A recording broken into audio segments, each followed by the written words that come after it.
But of course, all eyes are on the developments out of Turkey as the negotiations between Russia and Ukraine continue. Russia discussing a possible ceasefire, and officials from the country saying that they actually could be backing off of some of the military activities that they have in Ukrainian capital of Kyiv.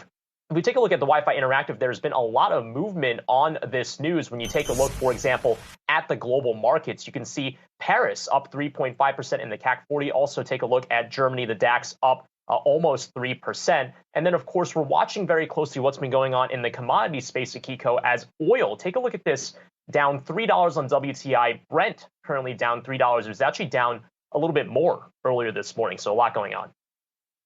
Yeah, Brian, interesting to see the market reaction, given that this is really just the first round of the latest round of talks between Russia and Ukraine. And yes, we have heard positive developments publicly. The question is whether, in fact, you can believe Russia and what they're saying. So let's run through the headlines we've gotten out of Turkey so far. You kind of alluded to them already, Brian. No big announcements of a peace deal yet, no ceasefire, but a key advisor to President Vladimir Putin calling these talks constructive. Now, Russia's deputy defense minister saying that Moscow would fundamentally cut back military activity in northern Ukraine. So we're talking about Kyiv and Chernihiv.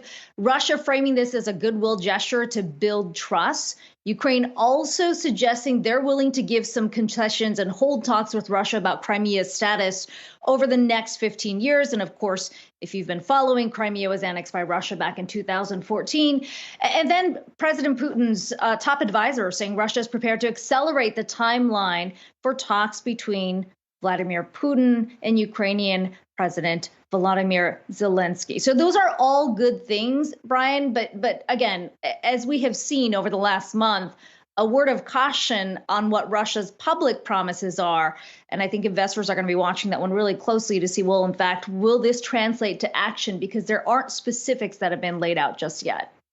Yeah, and certainly when we talk about just kind of all of the headlines that have been coming out of Russia and Ukraine, I mean, it seems like even though we haven't gotten any sort of real ceasefire announcement yet, it seems like everything directionally has pointed over the last few weeks towards some sort of resolution. And that's not necessarily because of any movement on negotiations. I think today's developments in Istanbul have been the biggest, most noticeable advancements to date. But it really has to do with just the lack of progress that we have seen from Russia in advancing through Ukraine. I think there's a real reason for why Russia is wanting to come to the negotiation table. And it's not necessarily just the economic sanctions that the West is imposing on them, but also the fact that they haven't made as much military progress through the country that they invaded as perhaps they were hoping when they first made the announcement of going into Ukraine at the end of February. So a lot definitely going on there, but it seems like there is a reason for why Russia wants to try to negotiate a ceasefire here, and that's simply because they perhaps underestimated the defense that Ukraine was going to pull here. Yeah, I mean, Russia has taken significant losses, and those estimates in terms of how many have died on the Russian military side, certainly a broad range here, but there's no question Russia has not been advancing in Ukraine as quickly as potentially, or some would have suggested early on. So again, I would caution no ceasefire yet, and Russia has made clear that's not where it is, but at least publicly saying they're willing to make some concessions. And that is, to your point, Brian, one step more than we have seen in previous rounds of talks.